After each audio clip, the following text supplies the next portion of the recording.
kabamba, another day, another ulam ideas na naman ang aking isi-share sa inyo. Itong recipe na naman na aking isi-share sa inyo ay isa na namang lutong Ilocano. Ito yung tinatawag naming sinamit. Sinamit nga taba-taba atoy kabamba. Ito lagi ang bida pag may mga handaan. O kaya yung tinatawag naming punsyaan o palani. Meron ako ditong mahigit kalahating kilo na pork belly. Sa recipe na to ay kailangan talaga natin yung marami yung taba. Nilagyan ko lang ito ng sibuyas, bawang, paminta at asin na pampalasa. At akin lamang itong papakuluan ng 30 minutes. Habang pinapakuluan ko ito, ay akin namang ginayat yung aking mga gagamitin na mga sangkap. Itong aking lulutuin ay hindi kailangan ng maraming ricado, kunti lang yung kakailanganin natin dito. May isang follower kasi tayo na nagtatanong ng recipe ng sinamit. Kaya on the spot nang nakapagluto ako nito. At sakto naman na may pork belly ako dun sa ref. Sana mapanood ito ni ma'am. After ko ito mapakuluan ng 30 minutes, ay akin lamang itong pinalamig. At nung malamig na, ay akin lamang itong ginayat ng maninipis.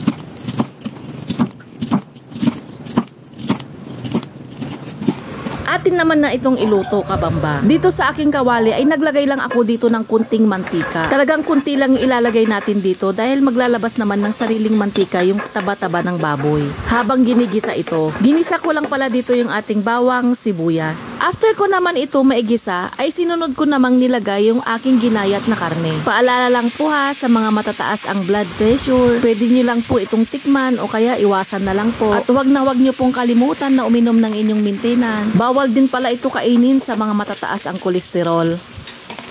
After ko na ito maigisa, ay naglagay na ako dito ng pampalasa. Paminta at dahon ng laurel ang nilagay ko. At di ko na rin pala naipakita dito sa aking video na naglagay ako dito ng asin. Pampalasa ng ating niluluto. Kunting asin lang yung aking nilagay dito dahil lalagyan ko ito ng tausi o kaya yung salted black beans. Before ko pala ito nilagay ay hinugasan ko muna ito dahil medyo maalat ito. Masarap po para sa akin ang sinamit pag naglalagay tayo ng tausi. May kakaibang aroma kasi ito. Pero kung ayaw mo naman ng tausi, pwede naman na hindi ka maglagay. Nilagyan ko lang ito ng tubig. Tamang-tama sa pagpapalambot dito sa ating karne. Then nung kunti na ang sabaw, naglagay na ako dito ng ketchup. Mga kalahating cup siguro yung nailagay ko dito. Tomato ketchup pala yung nilagay ko dito. Pwede naman kahit banana ketchup o kaya tomato sauce. Alam nyo ba kabamba na masarap ang sinamit pag pangat na, pangatlong init. Pero masarap naman talaga ito pag tumatagal na. Kaya isa rin ito na sikat na binabalot pag may mga handaan o kaya punsyaan. O itaas ang kamay ang mga nakaka-relate. Naglagay na pala ako dito ng 2.5